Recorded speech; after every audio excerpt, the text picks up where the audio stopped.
The Snow Queen by Hans Christian Andersen. The first story, which is about a looking glass and its broken fragments.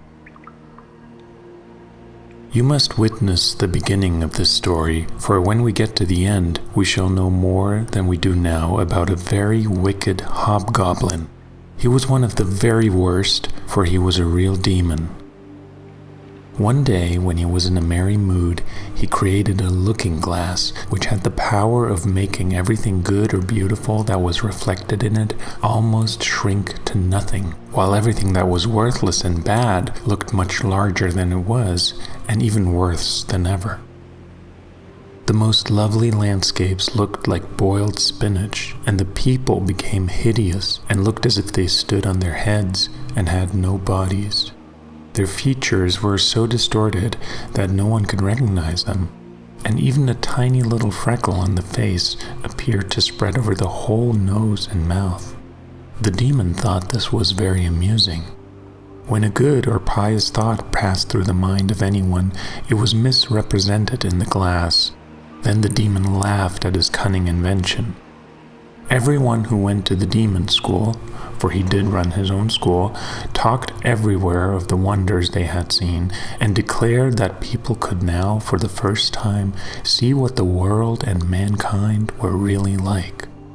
They carried the glass about everywhere, till at last there was not a land nor a people who had not been looked at through this distorted mirror.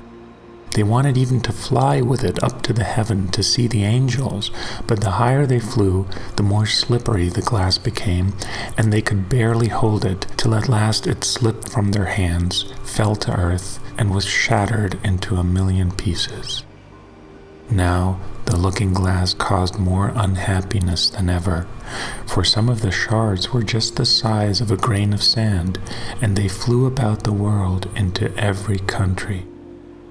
When one of these tiny atoms flew into a person's eye, it stuck there unbeknownst to them, and from that moment they would see everything through a distorted medium, or could only see the worst side of what they looked at, for even the smallest little shard had the same power as the whole mirror.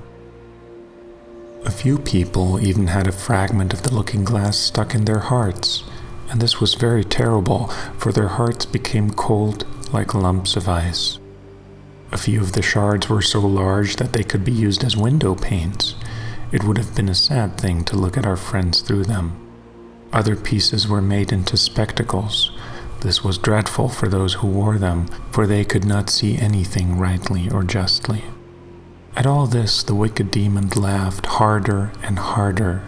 It tickled him to see all the havoc he had wreaked. To this day, there is still a number of little shards floating around in the air. And now you shall hear what happened with one of them. To be continued.